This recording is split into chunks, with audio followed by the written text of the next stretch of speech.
ये कहानी है रामपुर नाम के एक छोटे से गांव के दो दोस्तों अजय और विजय की। अजय गरीब घर का सीधा सादा, मेहनती और ईमानदार लड़का था। उसके पिता छोटे किसान थे। वे बड़ी मुश्किल से अपना घर चलाते थे, जबकि विजय अमीर परिवार से था और उसके पिता की कपड़ों की बड़ी फैक्ट्री थी। पक्का घर, अच्छे कपड़े, हर सुविधा। अजय और विजय दोनों एक ही स्कूल में पढ़ते थे। साथ साथ स्कूल जाते, साथ बैठते थे और साथ ही खाना खाते थे। अजय की क्लास के लगभग सभी बच्चों से अच्छी दोस्ती थी, लेकिन विजय का पक्का दोस्त सिर्फ अजय ही था, क्योंकि विजय की एक बुरी आदत थी। उसे दूसरों से जलन होती थी। अगर किसी बच्चे के पास नई पेंसिल, नया बैग या कोई अच्छी चीज होती, तो वह या तो उसे चुरा लेता या किसी तरह नुकसान पहुंचा देता। इसी कारण बाकी बच्चे उससे दूर रहते थे। अजय के पास कभी ऐसी चीजें नहीं थीं जिनसे विजय को जलन हो, इसलिए उनकी दोस्ती बनी रही। समय बीता, स्कूल खत्म हुआ। विजय ने अपने पिता की फैक्ट्री संभाल ली और व्यापार में लग गया, जबकि अजय आगे की पढ़ाई करने के लिए शहर चला गया। 3 साल तक उसने मशरूम की खेती की, बारीकियां सीखीं।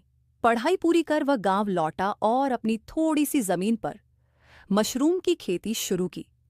शुरुआत में लोगों ने मजाक उड़ाया, लेकिन अजय ने मेहनत नहीं छोड़ी।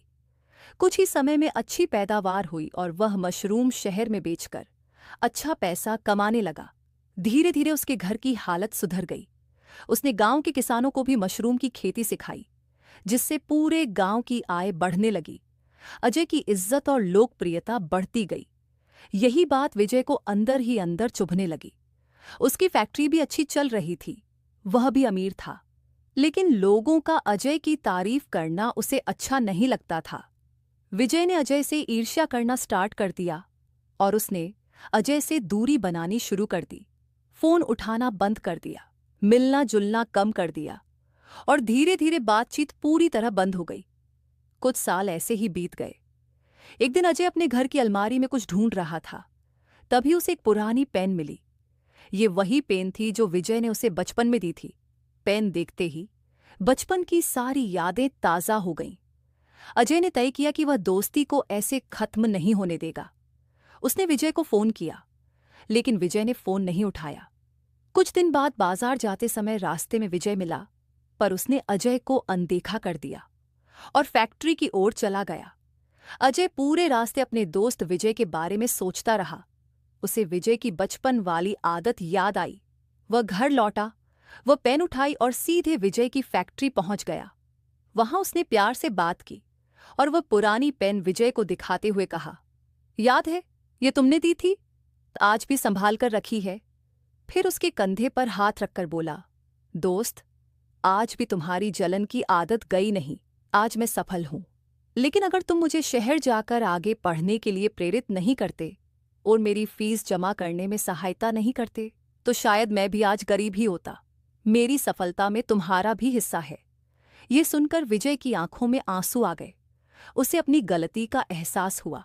उसने अजय को गले लगा लिया और माफी मांगी। अगले दिन होली थी।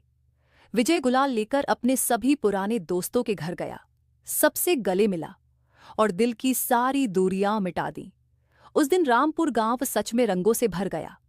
सबने मिलकर होली मनाई और दोस्ती का नया रंग चढ़ा। इस कहानी से हमें यही सीख मिलती है कि जलन रिश्तों को तोड़ देती है, लेकिन सच्ची दोस्ती और सच्चे शब्द हर दूरी मिटा सकते हैं। तो इस होली आप भी अपने दोस्त के घर जाइए, गिले शिकवे दूर कीजिए और अपनी दोस्ती को रंगों से भर दीजिए। पसंद आई होली?